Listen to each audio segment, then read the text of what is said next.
ये बोल रही है शमा मोहम्मद कितनी बार यहाँ, आप भी रुके, शमा मोहम्मद कितनी बार यहाँ, मुझसे बात करनी क्यों है, यहाँ पे आई शमा मोहम्मद? राधिका जी, राधिका जी इस तरह बात करेंगी, आप दोनों, आप भी, इस तरह बात करेंगी, आप भी रुके, गटर छाप करेंगी, कौन गटर छाप अरे मैंने उनको रोका, मैंने उनको रोका, अभी आप रुके, आप भी रुके, दोनों रुके प्लीज।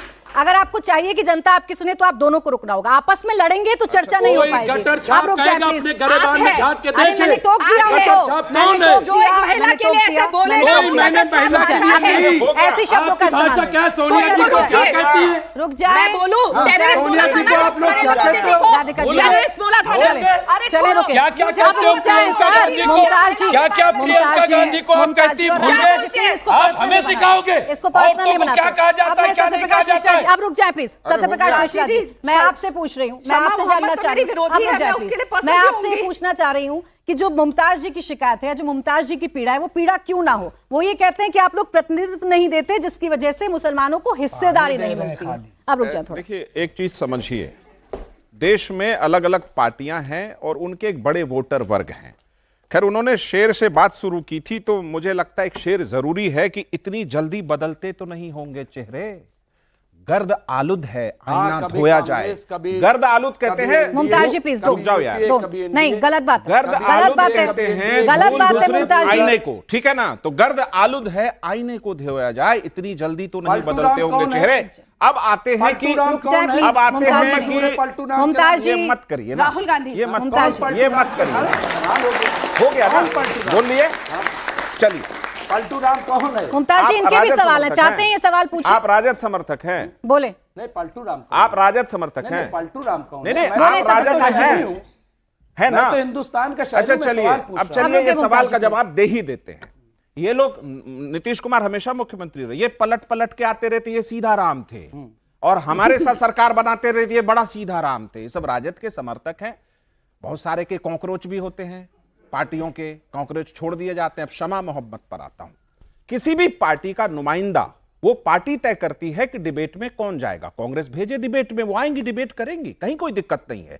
जैसे सैयद जफर इकबाल साहब को राज्यसभा बीजेपी ने भेजा, वो डिबेट में आते हैं, प्रवक्ता हैं पार्टी के, शहजाद हैं, वो बहुत सारे लोग हैं, शाहनवाज साहब थे, मुख्तार अब्बास नकवी हैं, अभी हसनैन साहब को बिहार का गवर्नर बनाया, और इस देश का सबसे बड़ा इंटेलेक्चुअल मुस्लिम समाज का, जिसने कुरान पर तफसीरें लिखे होंगे, अलग अलग बातें लिखी होंगी, आरिफ मोहम्मद खान साहब को, केरल का गवर्नर, बिहार का गवर्नर। तो जो पढ़े लिखे नुमाइंदे उस समाज से आए, एमजे अकबर साहब को बनाया, नजमा हेपतुल्ला को नॉर्थ ईस्ट का गवर्नर बनाया। कौन है? ये बीच में मत, क्यों नहीं? मुमताज जी, मैं सवाल लेने जा रही हूँ, मुमताज आलम रिजवी जी, मैं सवाल लेने जा रही हूँ, मैं सवाल लेने जा रही हूँ। आप अपनी वजह से, आप लोगों ने अपनी वजह से डिबेट को डिरेल किया। सत्यप्रकाश जी और मुमताज जी और जब्बार जी, सवाल है किसी के? 4 मिनट देने के लिए बोले वकालत। रुक जाइए, मेरा पॉइंट खत्म नहीं हुआ है। अच्छा पूछो। तो नुमाइंदगी, हिस्सेदारी और भागीदारी इस पर सुनिश्चित होती है कि उस पार्टी का समर्थक वर्ग कितना है, कौन सा समर्थक वर्ग है, तो अपना नुमाइंदा तय करता है। सवाल ले ले जी, बोले। आप सबसे मेरा सवाल है कि जब, जी मैडम, सबसे ये कि जब हमें देश का विकास करना चाहिए, जब इलेक्शन आ रहे हैं तो हमें नीतियों के ऊपर डिस्कस करना चाहिए, तो आप हिंदू मुस्लिम के लेके बैठे हुए हैं। अरे सबका देश है, सबको पता है, सबका देश है, सबका साथ, सबका विकास। ठीक है, एक सवाल उधर से, एक सेकंड, एक और सवाल पीछे दे दीजिए, एक सेकंड रुक जाए सत्यप्रकाश। मेरा सवाल है राधिका जी से। आपने जैसे कि कहा कि पाकिस्तानी जेनजी आकर, फर्स्ट ऑफ ऑल पाकिस्तान के जितने भी अकाउंट्स है वो इंडिया में बैन है।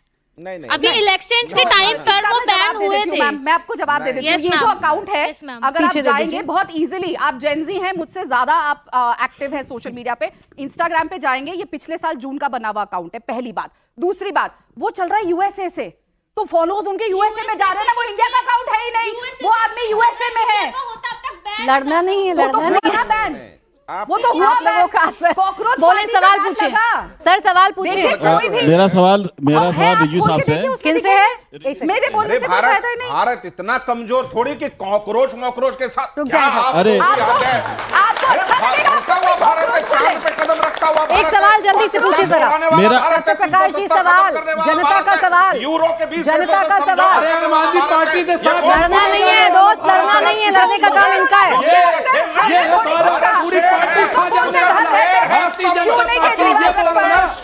पूरी सरकार उड़ा देने वाला ये है। पूछे आप जोर से। शेर है, राधिका जी से रिजवी भाई सवाल पूछ ले रिजवी साहब से मेरा सवाल है, रिजवी साहब से मेरा सवाल है कि जो कांग्रेस है इसको ये माना जाता है कि ये मुस्लिमों की पार्टी है। क्यों? कि जब शाहबाज बानो का जो केस था 85-86 में, ठीक है, जो शाहबाज बानो जी का केस, शाहबानो का जो केस था, उसमें जो है 3 तलाक पे जब सुप्रीम कोर्ट ने जब गुजारा भत्ता देने के लिए बोला, तो इसमें फिर आपका मुस्लिम पर्सनल लॉ बोर्ड इसमें बीच में आ गया और कानून ही बदल गया। कब आया था? कब आया था? ये आपका 85-86 में आया था। देख रहे थे कि चेक कर रहे हैं। हाँ, 85-86 में। हाँ, मैंने हाँ, ठीक है, मैं नहीं आप 85-86 की बात है। आप नहीं आप बताइए। मैं सवाल पूछता हूँ। आप नहीं राधिका जी एक मिनट शांत रहिए। क्या आप मोबाइल यूज नहीं करते हैं? क्या मोबाइल क्या डिबेट के दौरान यूज नहीं करते हैं? बताइए, बताइए पहले। झूठा नैरेटिव मत फैलाइए। हज कमेटी को आप लोगों ने नहीं दिया उर्दू के लिए, मदरसे के लिए एक्स्ट्रा क्या शाहबानो केस पर उनका जवाब, ऑडियंस को कोई अगर सवाल पूछे मोबाइल से तो आपको तकलीफ हो जाती है। प्लीज रुक जाए, जनता से ही लड़ने लग जाती है। नहीं, आप नहीं, माइक शाहबानो की दीजिए। बात कर रहे हैं, जवाब दे हाँ, दीजिए। अभी बता रहे हैं। सर, आप रुक शाहबानो जाइए, की आप लड़े बात नहीं। कर रहे हैं, लेकिन बोले। बिल्किस बानो की बात कौन करेगा? शाहबानो आपको याद रहा, बिल्किस नहीं याद रही आपको? बिल्कुल क्या मैं करा गया बोल उसके रहा साथ? हूं पे। दर अरे वाह वाह वाह, बहुत अच्छी बात है। सजा क्या मिली करा उसको। गया उसके साथ? कौन कहता वो है सब कि बिल्किस जानते हैं बानो क्या की हुआ। बात नहीं दर हुई ठोकरे इस देश खाते रहे उसके बाद।